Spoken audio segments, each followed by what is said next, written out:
Good morning. Welcome. It's Wednesday. Welcome. And our guest is going to rock your world. This is the Metadime channel, and you are on the Coffee Break Show. I'm Vicki Helm. I'm so excited to be with Debra Jason today. I want to let you know we promised to deliver something to you during this time that we said will help you in the post-pandemic world.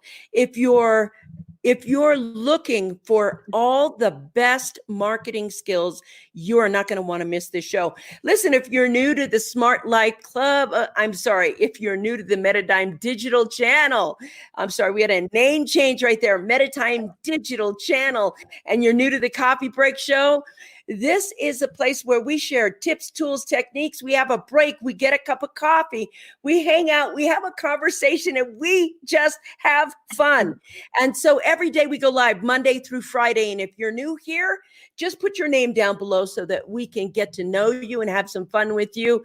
And already people are coming in this morning. I just want to say everybody's there, of course. Good morning, Debra Jason. And again, we're looking here. Great to see your smiling face. Yes, it is. Thank you for coming on board. So I want to tell you, if you're here every single day, I want to let you know that today, like every other day, is going to be life-changing.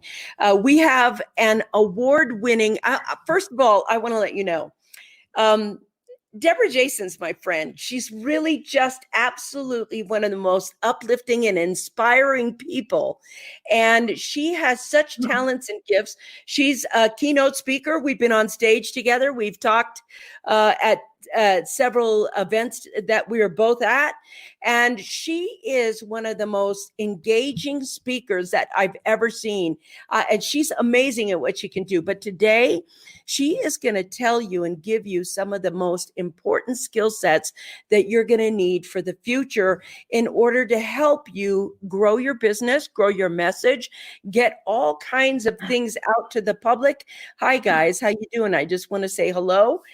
Good morning, said Donald. Nice to see you guys on board. I see you guys coming on board. Do me a favor, put your names over there. Go ahead and make a comment on the side. Join the conversation today that we're going to have because we're going to have so much fun. Now, I want to let you know that I told you once that I always think about who I put on the show. I don't just put any guest on the show. Today's guest is, I hope you got it. Scott, coffee, anybody? You bet. Okay, so today's show is another person that I thought about. What's the one word? What's the one word that I could use to describe Debra Jason? I see you guys all flooding on. Thank you very much. Good morning. Hello, everyone. Welcome, Debra. Coffee show. That's right. Coffee-o show. We got it today. So Debra, when I thought about her, because she's so incredibly inspiring. And what I mean by that, that's the one word, inspiring. This is a person who is uplifting every morning. She starts the morning saying good morning to everybody on Facebook with her flower pictures, which I love. But if you hear her speak and you hear her messages, she is informative. Thank you, guys. I see you all coming on. Good morning. Thanks for being here, everybody. Put your name down over there. Be part of the conversation. And what she shares with everybody is really life-changing. They're implementable. I'm not sure who this is, but if you go up here, we have it could be Ryan. Ryan, if that's you, say hello. But if not, look for the StreamYard link above you. Click it, push the blue button, and that'll let us see your face and your name right now. I see you all coming on board. Thank you for being here. Debra, I just want to welcome you to the Coffee Break Show today. I'm so excited to have you here. I haven't seen you in a while. And I'm like, hi, I'm going to catch up with Debra. Nice to have you on board with us today. Thank you for that amazing introduction, my friend. I mean, I'd like to take that and bottle it and use it somewhere, but it's amazing to see you. I'm so happy that you asked me to be on the show. Thank you so much. Thank you. I'm like, I got so excited. You know, it's like when you have a really good guest on who's going to really deliver value, and I know she is. So I want to let everybody know that I have her here and I know how good she is at what she does. And I'm really looking forward to answering as many questions as possible. So today, if we're talking and you have a question, put it in the chat box and I will have her get to it as quickly as possible. And I want to start right now. And I want to talk about her book. She has a book. And Karen, would you do me a favor? Would you go put this book, Millionaire Marketing on a Shoestring Budget? Would you go put that put a link in the description? This is an award-winning book. This book has been on the guide list of every person who is marketing online, who does marketing and really is bootstrapping, doesn't have a big, huge budget, but wants effective ways to go ahead and market. And today we're going to also be talking about some LinkedIn secrets. Is that correct?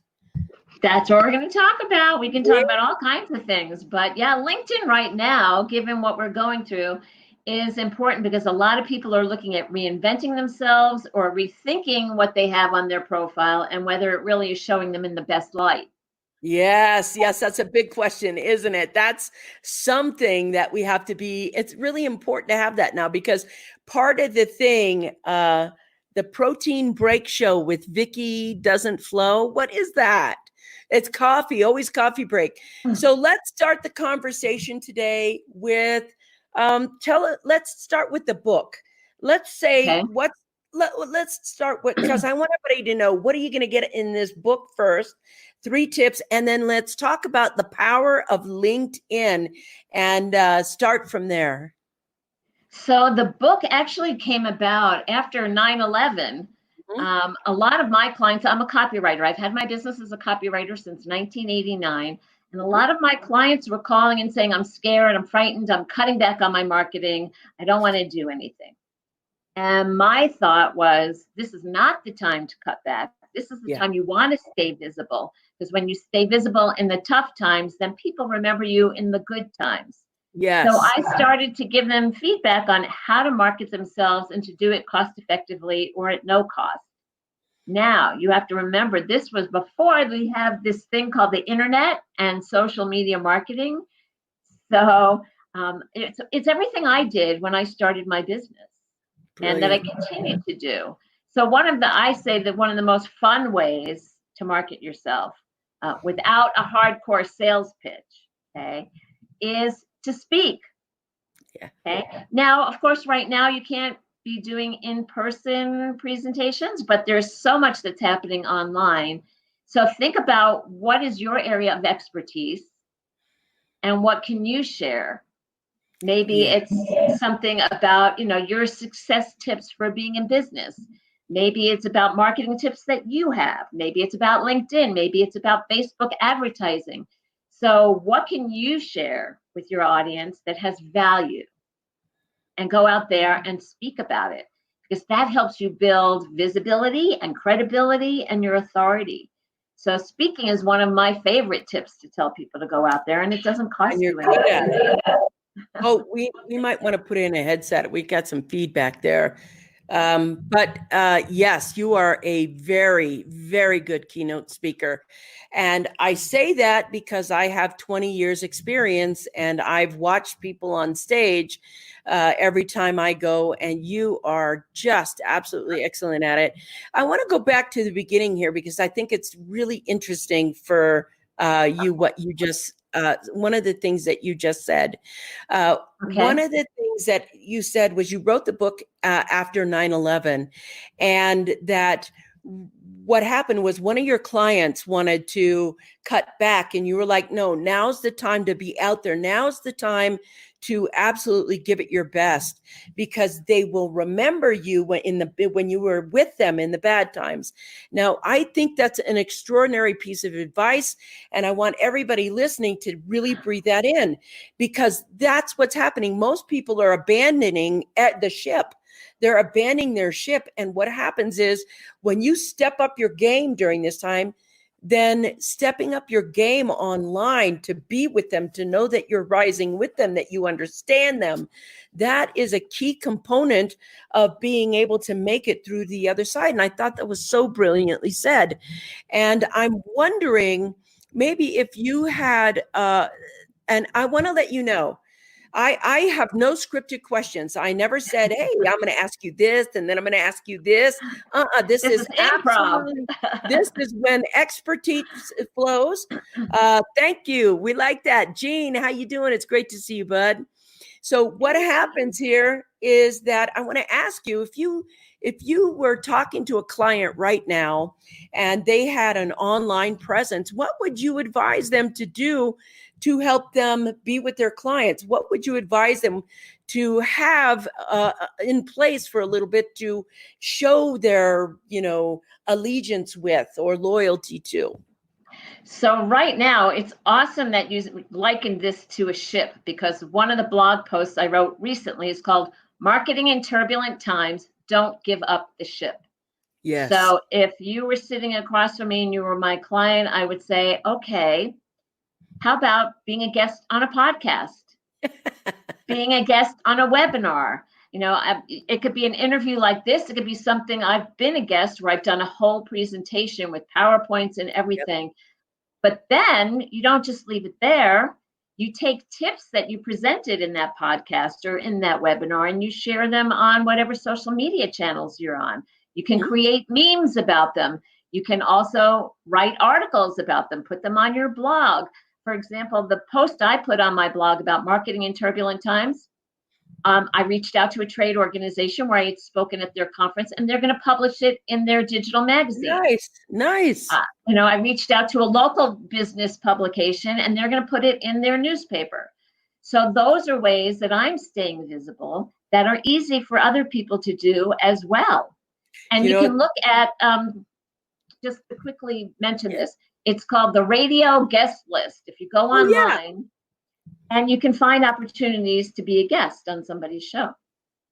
Brilliant. Thank you for that. I really enjoy that. You said something that I think is super key. And the key about it is reaching out.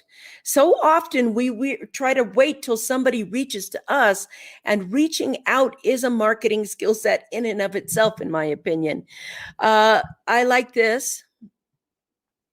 It's like investing in real estate when the market's down. That's the time you do it. Thank you. And I so agree with that. So do me a favor. Let's talk about, I want to talk about LinkedIn. I'm so excited because I have you here, and I'm like, we could talk about this and this. Let's get it all in. I know, let's get it all in right now to delivering value. One of the things that you just said that I thought was really key is when you have a blog, you have some place or some form or something, some way to keep connected with your clients. And to tell me, what is some of the best ways that a business can use, or a solopreneur, whatever it is, what tools can they use right now that you say, here's the top 3 tools to keep in contact with your clients? And why? Well, or business. Well, one is email. Yeah. So for example, when I wrote that blog about marketing in turbulent times, I sent out an email to my list and said, go check out this blog post. If you're concerned about how to keep your message out there, do that. So email is one way. LinkedIn is another way. And there's 2 things you could do on LinkedIn. One is just post a little update, what they call an update, which is shorter, or write an article on LinkedIn. So when you write on LinkedIn, and some people say, well, I don't have a blog, but if you have a LinkedIn profile, it's like a blog, but it sits on your LinkedIn profile. Beautiful. So go in there, and you can put in an image, and you put in a headline, and you can write the post, and then put in a byline that tells people a little bit more about you. So post it on LinkedIn. Beautiful. Those are, just some simple ways. They don't cost you any money. And then, like you just said, reach out to people. So if you don't ASK, you don't GET. So I didn't get into these 2 publications because they called me. I got into them, and here's a good story about LinkedIn. I had reached out to the business publication that's here in Boulder, and I hadn't heard from them. On LinkedIn, I saw a mutual colleague post something, and people were commenting, and the editor from the newspaper commented. So I made a comment to him, and then he commented back, and then I messaged him and said, I sent you an email about this article. And he's like, oh, let me go check my email. And then he responded and said, yeah, let's run that article. Send me your headshot. Fantastic. So that's one of the values of LinkedIn. That's brilliant right there. Sometimes people are so afraid to step out and ask to GET. And the thing that you put up here, there's a couple of keywords that I'm getting from Debra Jason. One is reach out, ask. Reach out and ask. That is such a powerful statement. I think that's the first key thing in marketing. So many people, and I got to tell you, I reached out and asked yesterday. It was a pretty big ask of someone. And I made this proposal and everything else, and it was beautifully done. And when it got to getting the email, I suddenly froze and I thought, I'm not sure how to sculpt that email so that it makes sense. And all of a sudden I had brain freeze for a moment and I had to really walk that off. And what the truth was for me was I was nervous. The proposal is the easy part because there's nobody there. You're writing the proposal. And when it comes to the point where there's actually the reaching out, the actual action of connecting with someone, then I had that kind of freeze, that kind of fear that came up. And I was like, oh, I see. All right. You're afraid to ask. How do you get over 3 things, tips? How do you get over that? Well, sometimes you don't. And as you were talking about that, what came up for me is I'm going to be a little vulnerable here because like you, there are times as a speaker in particular where I want to reach out to someone about speaking at their conference. And I get afraid because I'm afraid they're going to say no. That's right.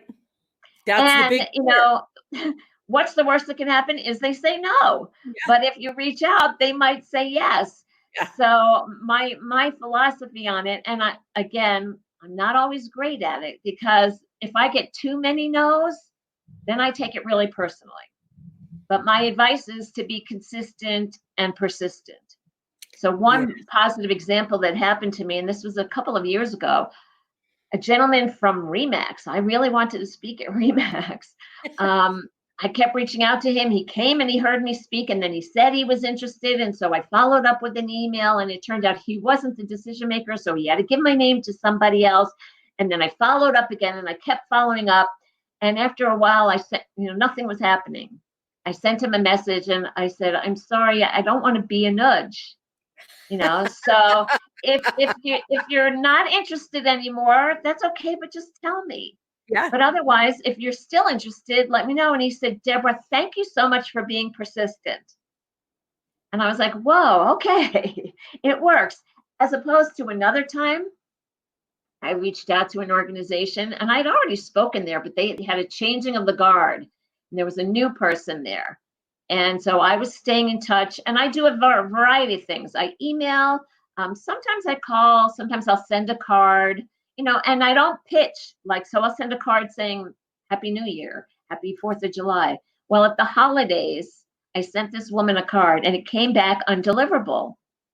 So I went online to say, did I have the wrong address? And nobody responded. So I called the organization and said, I sent this, is she no longer there? And they said, oh, no, she's still here. She doesn't want to hear from you. Whoa. And I'm like, wait, this was just a Christmas card. It was a holiday greeting, and she sent it back. That hurt. Yeah. So I stopped communicating with her. But, I think there could have been a nicer way for her to tell me, Debra, we're not interested. So be aware you're going to get rejection. It happens. Yeah. And it doesn't necessarily mean that it's going to be fun rejection as well.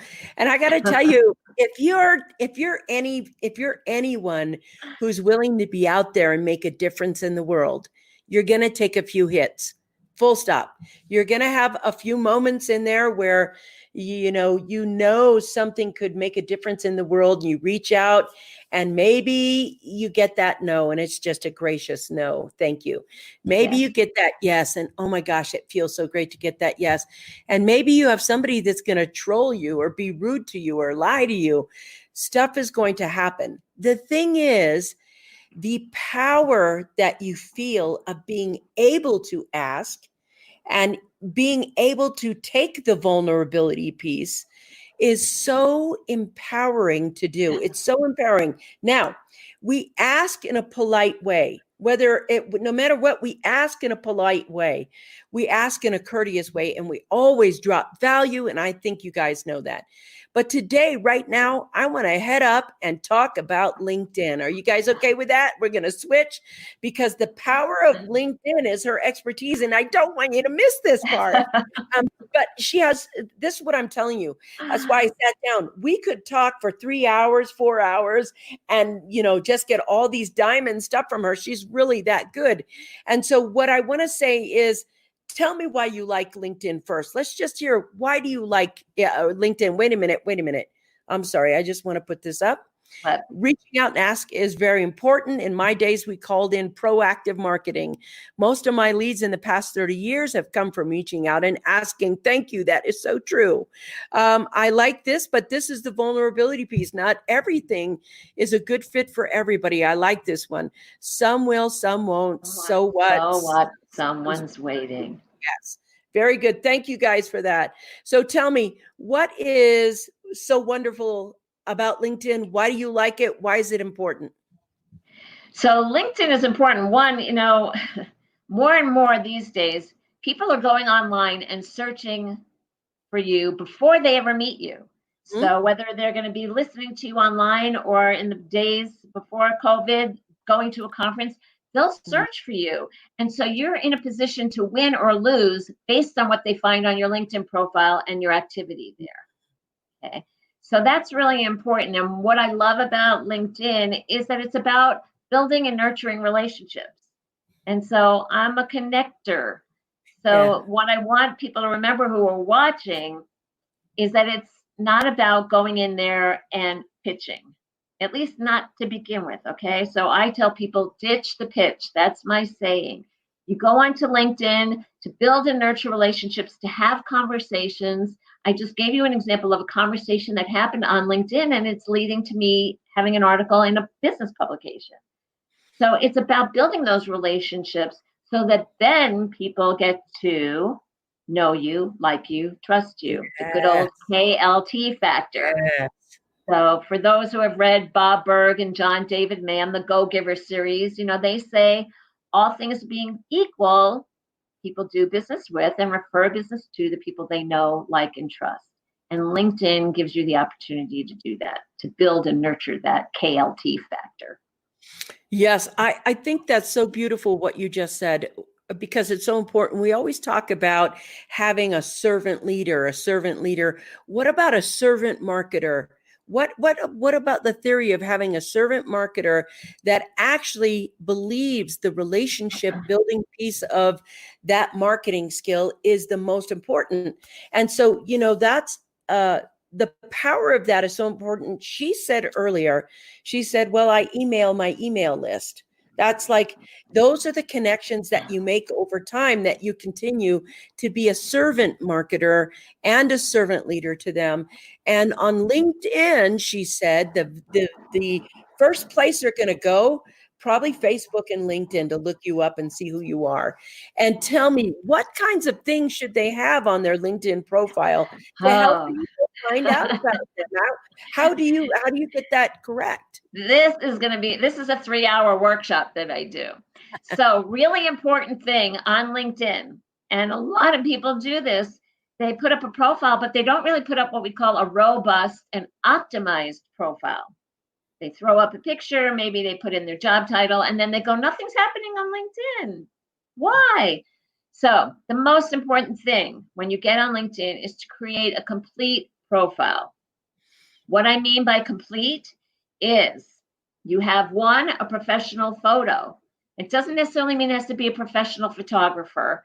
It just means you have to have a nice backdrop, not no sunglasses on, no puppy photos unless you're a dog groomer, not skiing. It's not Facebook. So have a professional image in your photo. Now, the other thing is LinkedIn gives you what's called a background banner. And many people, I call it the constellation image. If you go into someone's profile and there's the blue image behind them, that is valuable real estate. So put an image there, but don't just put an image. Superimpose your website link, which is not live, but at least they see it. Your email, however you want to be contacted. Yes. So use Canva, C-A-N-V-A, canva.com, and you can go in and create that banner. So when someone goes to your profile, it's really easy right away for them to see how to contact you without them having to click the contact button. Again, it's not live, but they see it as soon as they get to the profile. Now, I want you all to have a pen and paper nearby because this is the writer downer. Writer downer. One thing, it's actually sort of 6 things in a way, but LinkedIn, like Google, is a search engine. So you need to optimize your profile for keyword phrases. Many people go into their profile, and I did this when I first started my LinkedIn profile, and they put down under their professional headline, which is right under your name, okay, they put owner of the right direction, which is my company. Owner is not a keyword phrase unless I'm looking for an adventure capital, a venture capital firm or an angel investor. Go in and create a professional headline that shares a little bit about you, like a tagline or a positioning statement, and then what you do. So for example, mine is marketing and writing with heart, not hype. But then I also have LinkedIn marketing and marketing speaker and copywriting services, because those are all keyword phrases for me. You have 120 characters. So you can use all 120 characters, and don't just, if your company is not well known, like The Right Direction, which is WRITE, was not that well known, as opposed to somebody like a Remax. So having that in your professional headline really doesn't help you, because whenever you post something on LinkedIn, that kind of pops up your headline. So put keyword phrases in your professional headline, but this is not about stuffing. So I was going to say the keywords go in 6 places. The first place is your professional headline. The next place is what's called your summary or your about section. Now, in this section, you have 2,000 characters. Please, please, please do not go in and write one really, really, really, really, really long paragraph, because nobody's going to read that. But what you want to put in there is you want to share a little bit about who you are, but then how do you help people? Okay. Yes. So one of my clients, I do one-on-one LinkedIn consultations where we sit down for 2 hours, and she had survived a health crisis and she almost died. So she puts in her profile that she almost, I survived a health crisis and almost lost my life. So now what I do is I empower others on wellness strategies and how to develop and keep a good work-life balance. So work-life balance is a keyword phrase for her. Wellness is a keyword phrase, but she shared a little bit about her story and then how she helps other people. So go into your summary, write 2,000 characters if you want to use them all, but do short paragraphs. You can do subheadings. You can do bullet points, but not just bullet points. You want it to be conversational, and you put keywords in there. So we have your professional headline and your summary, which now LinkedIn is calling the about section. Then the next place for your keyword phrases is your current experience. So many people go in there and you have a job title. You can put keywords in that job title. And then many people don't even fill out the description of their job. Go in and put a description and use keywords in there. Keep in mind, your summary is a little bit about you and how you help people. Your job description is what you achieved at that job, what you accomplished at that job. Don't just repeat the same thing, okay? So that's the third place. Then you have your past experience. So same thing, your job description for your past experience and the actual description. So your job title and the description. LinkedIn likes you to have at least 2 jobs in there. Now, some people say to me, oh, but my 2 jobs are totally unrelated. Should I really put it in there? So I want to give you an example of a client. We sat down and looked at his profile. He was currently in the relocation business. Mm. Now, but in the past, he was in the hospitality business. So he's like, how are those two related? So we talked about it. Well, in the relocation business, his job was moving people in corporate. So if you lived in New York and worked for IBM and you were coming to Boulder to work for IBM, so Mhm. his job was customer service. His Oh, job in hospitality was customer service. So customer service was the common keyword phrase. So take a fantastic. look at what you're doing and see if that fits. So we have your professional headline, your summary, your current experience, your past experience. The next place for keyword phrases are in your skills section. Okay. So under skills, you can have 50 of them in there. I don't always recommend that you stuff 50 things in there because when someone gets to your profile, they're only going to see 3. They can click on a button to see more, but initially they'll only see 3, and you can put whichever 3 you want up there. You can drag and drop them. So use keyword phrases. So if you're a realtor, realtor's not a great keyword phrase because how many realtors are there probably on LinkedIn? Lots. So how about realtor, first time, specializing first time home buyers, realtor in Boulder County, realtor in wherever you live. So think about keyword phrases. Think about what would someone search if they don't know you, they don't know your Wow. name, they don't know your business? What would they be looking for? So those are 5 places. The 6th place is some place that most people don't even think of, and that is LinkedIn gives you 3 website links. So in the contact section of your profile, you can insert 3 website links. You can go in there and LinkedIn gives you a drop down saying, is this a personal link, a company blog? Don't use any of those drop down autofills. Use other. When you hit other, you can put a keyword phrase in there. And for those of you who go, well, I only have one website, so that's only one link. No, you have one website, but it probably has more than 3 pages. So take them to your home page. I take people to, so I have several websites. One is rightdirection.com, WRITE. So I take them there and I say, look at my copywriting portfolio, because copywriting is a keyword phrase. Then I have a speaking website, which is debrajason.com. And the keywords that I put in the other field are hire me to speak at your event, or I think hire me to speak about marketing or something like that. The third one is for my book, Millionaire Marketing on a Shoestring Budget. So millionaire marketing is in there. So I put that in the phrase. So those are 6 places. I don't know which way to put, there we go, 6 There we go. places to put keyword phrases in your LinkedIn profile so that if someone is searching on LinkedIn, then they can find you. But it's not just that. There's so many other pieces to LinkedIn that help you show up when somebody searches for you. So I feel like I'm talking nonstop. So. Yeah, but that was so value packed right now. We have a question right here from Scott, and I want to go over it because this is what I thought too, and I'm learning today from you that's not true. It says LinkedIn is my most neglected platform, and if I'm not job hunting, so why invest in it? And this is very interesting because I've always thought it was a job hunting platform, and since I'm a business owner, then I don't use it, and it's like, okay, is it a job hunting platform? Is it for business owners? Great question, Scott. And let's see what she has to ask Okay. about this. So, Scott, it started out that way, and many people just threw up a resume, but it's so much more than a resume because professionals are engaging on LinkedIn on a regular basis. Okay. And more so now than before. And so this gives you the opportunity, even if you're not looking for a job, you to demonstrate to other people that you're an industry expert and that you're a trusted advisor. It's a way for you to build thought leadership by being a voice in your industry, sharing information that's of value, posting articles, updates. It allows you to enable deeper engagement with your community. And again, as we mentioned earlier, it helps to strengthen that know, like, and trust factor. Okay, so it's so much more.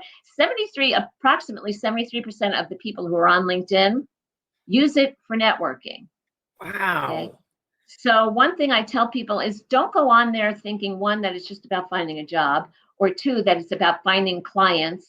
Okay, because yes, it can become that, but think of it more as about building relationships, because it goes back to, if you build that relationship, that person may not become a client, but they might refer you to Yes. somebody. Yes, that happens a Well, lot. one good example I have is a gentleman who went on LinkedIn and connected with a former colleague.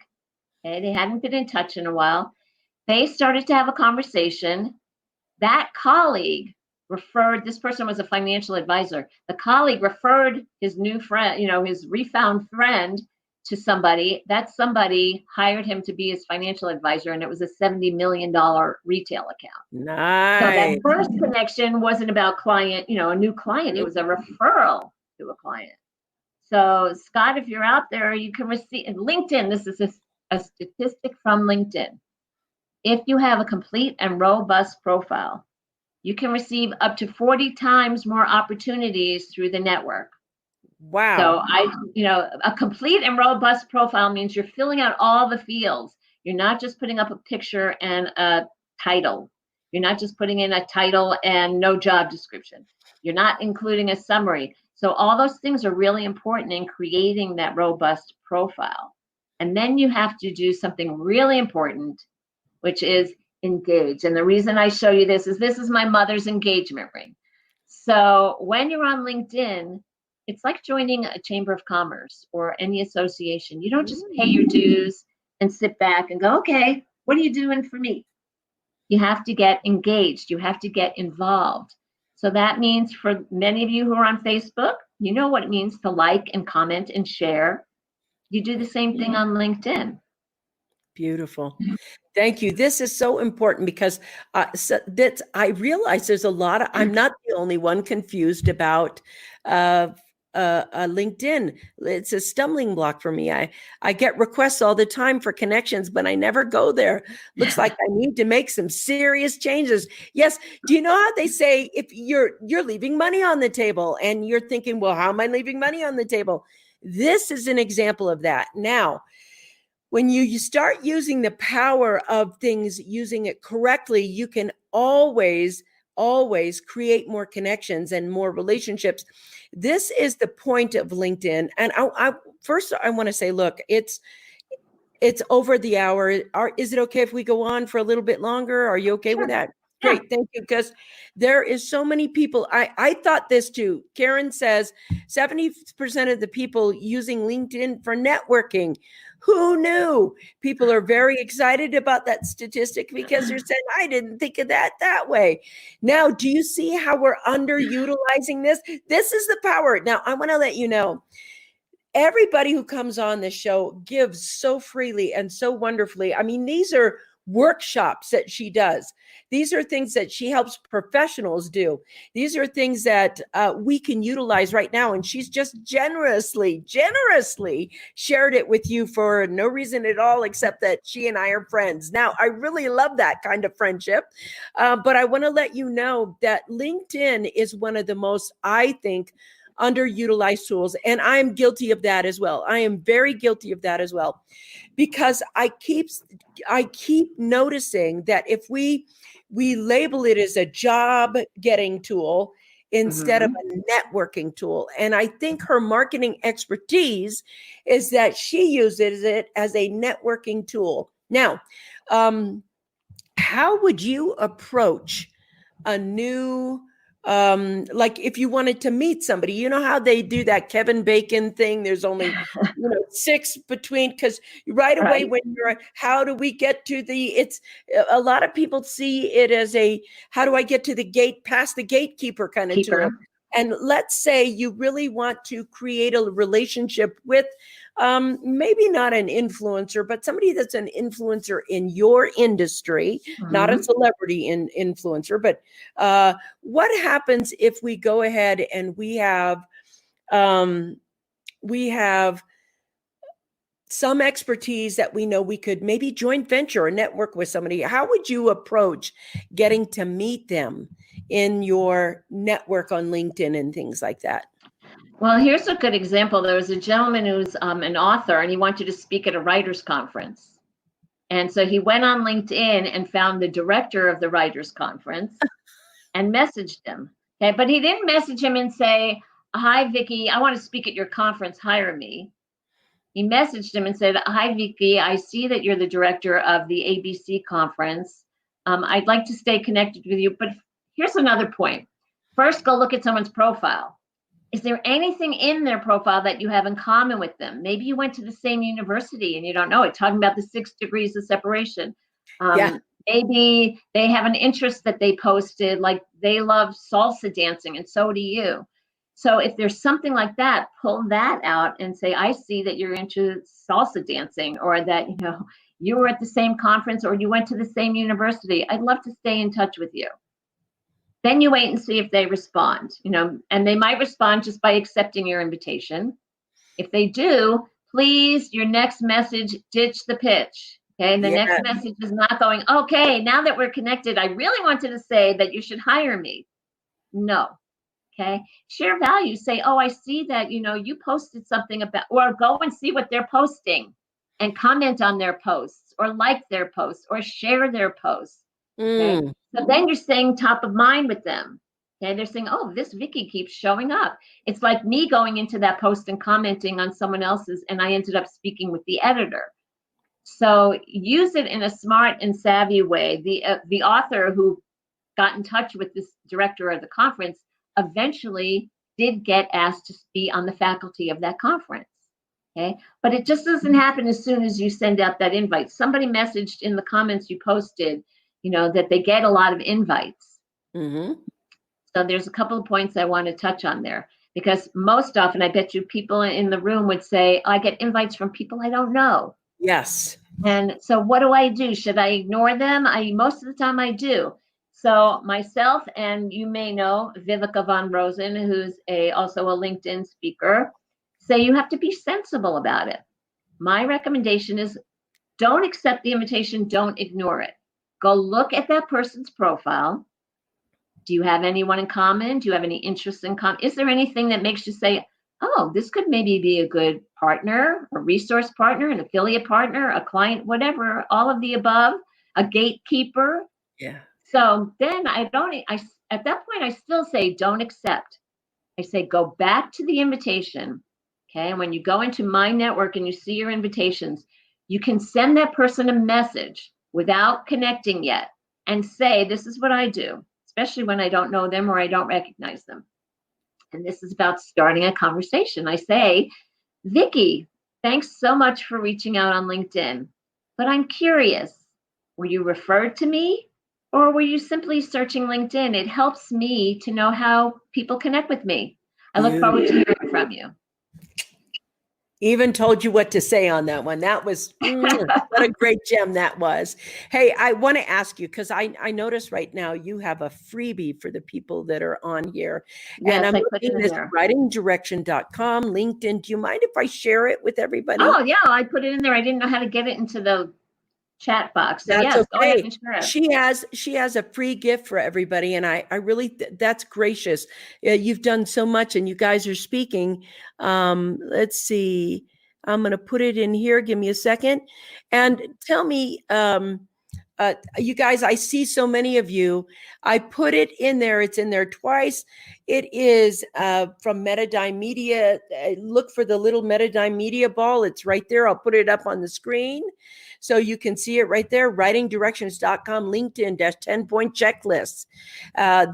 Thank you for this, by the way. Sure. I didn't ask her for the free gift. This is just love right here. And so everybody, please go get that. And this is, yeah. What are you laughing at? I love free stuff. Me too. Anyway, this is sharing it that way, and you can go ahead and utilize LinkedIn on these things. Debra, tell me, if somebody wanted to be involved with you, how would they get a hold of you? What would they do? You know, where do they go? If they say, man, I want to work with that, Debra, how is that done? So they can reach me. The best way is through my email, which is Debra, Debra, at writedirection.com, WRITE, writedirection.com. That's so cute. But you can, of course, find me on LinkedIn. You can find me on Facebook. You can find me on Twitter. You can find me on Instagram. But if you want to work with me one-on-one, and Vicki, let me know. I hope this is okay. If you want to work with me one-on-one, I do a 2-hour consultation. It's usually $400. If you tell me you were listening today, I will offer it to you for $250. And we will get online by Skype and look at your profile. See, are you using keyword phrases? What do you need to fix or change? What questions do you have? What engagement strategies are you using? So I will make that offer available to you. But what I will say is get a hold of me within the next week to make a commitment to that, because the best time to do it is while it's fresh in your mind. So that's right. Reach out and we can talk about that some more.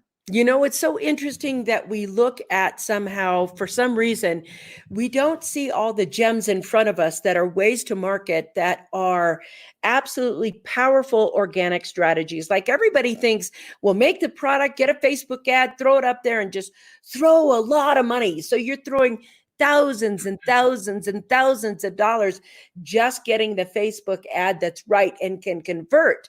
And by the time you spend that specialty, we're like, okay, here's $250. We'll go get these things correct. We go ahead and do this. Organic traffic is so much stronger when you have the relationship and the connection and she's like a robust profile, 40% more. Now, I have never seen a Facebook ad that will, convert at 40% more than its last. It's not. These are tools that you can do now that last forever. They help you grow organically. And I've done both paid. I do both paid ads and organic. I love organic traffic. Is it a little bit more work? Yes. Is it a little bit more, time consuming? Yes. But the relationship lasts longer than that one-off sale. The relationship builders that you can put in with the LinkedIn profiles and things like that, all of those things that you can do, it's like networking online has taken a new form. So in the LinkedIn channel right now, if you work with Debra Jason, I can't tell you enough. I adore her. So much fun, so class act. Thank you. And a really good copywriter. And since I'm a copywriter, and I say that she's a really good copywriter, I mean it. She's a really good copywriter. She's got a lot going on. And there is a lot of, thank you, Debras, from people coming in. I love free stuff. Thank you guys. That's so great. And I want to say you can contact Debra at this address right here. And you want to do it within the next 7 days because it's a top of mind. If you get to the point at the end of 7 days, I don't know, she doesn't have to give you that deal. That price can go right back up. So do me a favor and just ask if you guys have one more question, because I'm only keeping her a little bit. She's gone way over time today. Well, I want to make one point before we go. Yeah. For those of you who want to reach out to me on LinkedIn, here's a very important point, not just about reaching out to me, but to anybody. When you want to reach out to someone on LinkedIn and you want to connect with them, go to their profile first. And this is on your computer, on your desktop or your laptop. It's different on your phone or your iPad. And send them a personalized request, okay? Don't just hit the connect button. If you go to their profile first and you hit connect, you'll get a box that says you're likely to get your invitation accepted if you write a personal note. Cool. So write a personal note and say, I was listening to you on Vicki's show, Debra. I'd like to stay in touch with you. Okay. Brilliant. Now, if you're doing it on a phone or a tablet, it's a little bit different. You go to someone's profile, but you do not hit connect. There's a little button that says more with 3 dots. And when you hit that button, you'll get a drop-down menu. And then it says personalize your invite. Wow. So it's always, for those of you who get those invitations, and you go, I don't know who this is, chances are they didn't write a personal note. Okay? So always personalize that invitation. And it's not, it doesn't have to be long, just short, So that's how you do it on LinkedIn when you want to connect with somebody. Really important. I am absolutely honored. I'm absolutely blown away by how much value you delivered. And it's so generous of you to do this for us. I think in the the world where people are learning that they're going to have to go back to organic methods of reaching out and connecting, just organic methods in your life. You are an expert at that particular field. Get her book, get in touch with her, get her program. Debra, thank you so much for being with us today. I really appreciate thank you for it. having me. I'm like my I can't virtual wait hug. till we can see each other and hug again. Yeah, I know. I can't wait for that. All right, you guys, I'll see you tomorrow. Peace out. I love you all. See you later, guys. Bye.